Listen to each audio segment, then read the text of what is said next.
If you're looking for better energy, weight loss or weight management, better gut motility, or even just feeling overall more vibrant and more whole, then I think you're going to want to listen to what I got to say. So today, hi, I'm Dr. Light, and today we're going to talk about this organ in your body called your thyroid and how it's so important. Because as we've talked about in previous videos, that your body's made up of cells, right? And cells, a clump of cells creates tissues, a clump of tissues creates an organ, and a clump of organs throughout the body is your organ systems. And they all act as this like interconnected web, and they all play together, right? Kind of like an orchestra, they all play together, but you've got the conductor that's orchestrating everything, and that's kind of this master gland that sits in the front of your neck called your thyroid. So talking about how the thyroid works, all right? So a basic way that we can kind of see how the thyroid works is we have in our brain, right up in here, something called a hypothalamus, and that's like a funnel, and it's a funnel for our body to receive information. So an example that you've recognized and felt before is if we get cold. What happens when we get cold? Our body starts to shiver, and that creates more heat generation throughout the body. So what's happening is that the receptors in our skin, right, we have cold receptors, and that's going to send a signal up to the hypothalamus, right, to this pituitary gland. The pituitary gland is going to send a signal to the thyroid gland. That thyroid gland is going to create hormone, which is then going to go to the muscle cells, and it's going to start increasing the metabolism of the cells, and we start getting the shivers, and it heats our body up. And that's how, in a normal state, how the thyroid would work in the example of the muscles. So what's happening here is we have this gland right in through here called your pituitary gland. And the pituitary gland is going to secrete this hormone in the body called TSH, which is thyroid stimulating hormone. And the thyroid stimulating hormone then goes to the thyroid, and the thyroid is going to release two hormones. It's going to release T4 and it's going to release T3. Now, if you can see here, T4 is about 95% of what it creates at the thyroid, and T3 is only 5%. Right now, T3 is the active hormone. That's what your cells actively, use to generate. So we need a lot of this T4 to turn into T3. And where's that going to happen? T4 then is going to go to the liver, and the liver is going to create 60%. 60% of that T4 is going to turn into that active form of T3. So making sure that we have a good, healthy liver, that it's not overly fatty, that it's able to do its functions well, detox well, and all that is crucial for our body to be able to convert that T4 into T3. The other 20% at the liver is going to turn into what's called reverse T3, and we call that the blocker. And because what that does is it actually blocks your body from actually taking in that thyroid hormone. So we want to make sure that we eliminate all the different things, which we'll talk about, that are actually going to increase reverse T3 and block our body's ability to actually take in that thyroid hormone. The rest of that 95% T4 from the thyroid is going to then go down to the gut. And 20% of that is now going to turn into that free T3. So also making sure that our gut is healthy, that we have a proper microbiome, that we don't have leaky gut or intestinal hyperpermeability is super important to make sure that our body, not just with thyroid but other hormones, that our body can convert that into the active form of T3. So when we start creating these T4 and T3, there's certain things that we need to be able to create them, some building blocks, right? And a lot of those are some vitamins, so like magnesium, B vitamins, zinc, copper, iodine. Antioxidants are super important for the thyroid, and tyrosine is also needed for our body to even have the raw building blocks to be able to create this T3 and T4 at the thyroid level. So when we talk about estrogen is one of those big blockers, right, that creates that reverse T3. So many of us are so exposed to these xenoestrogens from plastics and other toxins in our environment, from our food to our water and air, that we get these what's called xenoestrogens, or I call them fake estrogens, and it increases your body's estrogen count. And again, so many of us are so estrogen dominant. It's not just women, but men too. And when estrogen is high, it can be a big factor as to that blocker. So one of the things that we want to do is look at all of our different hormones to see how that is actually going to be affecting the thyroid and to get that regulated. Another huge one is cortisol. See, cortisol is released from the adrenal glands. So we talked about the thyroid. We talked about, we have the hypothalamus to the pituitary gland that then goes to the thyroid. We call that the HPT axis. But we also have these adrenal glands that sit right over our kidneys, and we call that the HPA axis, right? And those guys kind of work on an inverse relationship. So if we're overly secreting adrenal hormone like cortisol, which is your stress hormone, so when we get stressed out, we release more cortisol. When we're overdoing that, then the body stops producing as much of the thyroid.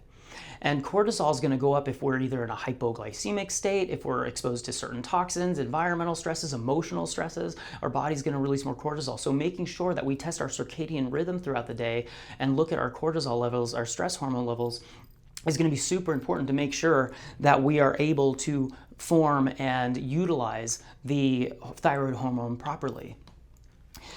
Metals.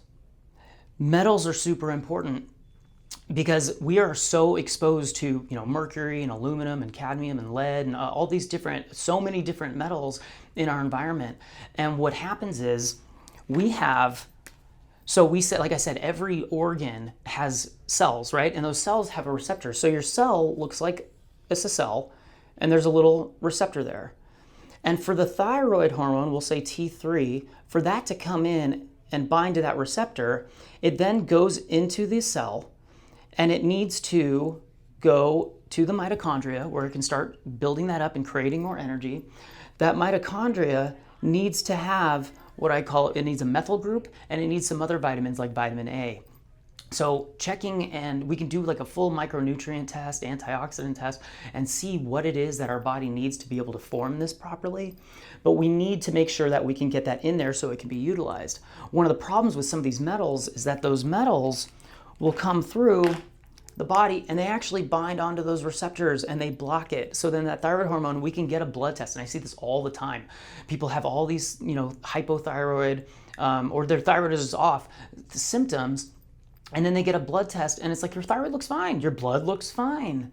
But the problem isn't so much, in that case, the thyroid, but that we've got something in the body that is blocking that receptor, so your body doesn't recognize that you're having those symptoms. If it can't get into the cell, you're not actually creating any of the energy or any of the benefits that you need from that thyroid hormone. So one of the things we like to do is we like to check a full heavy metal test and a full total toxic burden, a full toxin test, to see what we have in the body and to properly and safely chelate and remove that out of the body so that we can basically take this off and open up those receptors again. The gut, remember we talked about the gut here, 20% of that T4 is turned into T3. So we need to make sure that we have a good microbiome, that we have good bacteria, good microflora.